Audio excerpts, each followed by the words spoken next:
ano, niya salig lang, niya maabot na sa edad niya lapas ng 40, undang diri kay wa makauyan sa ikas trabaho, balhin diri kay wala mo sweldo, pagkahuman close na sa Mo, kana At pinagpulan na po tayo nga na mamagay.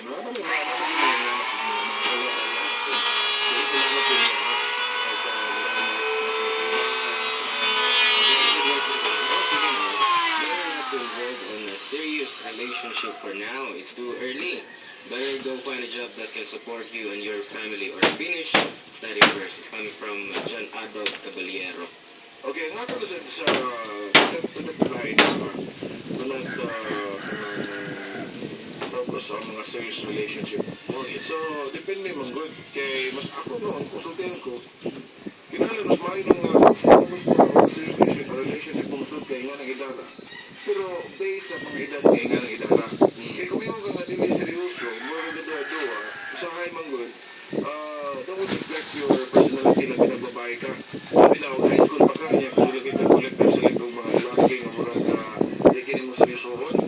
So, magpagkasa na ni mo, may kadako ni mo na, playgirl mo na, di ka ba, because mga batang on doon ng mga teenager, mga tuya, mas hindi pinod, buhat na istorya dayon. So, mawadahan ni mo ang inyong papel, ang loin, mga babae. Lagi na, magkarelasyon, bata pa, niya, close kay lalaki niya, mingo din lalaki na sa mga barkada, kana, wala na bay, kuha na na ako bay, mga tinod, wala di ay. Huwag ipakalagit nga, to, kwan, baka na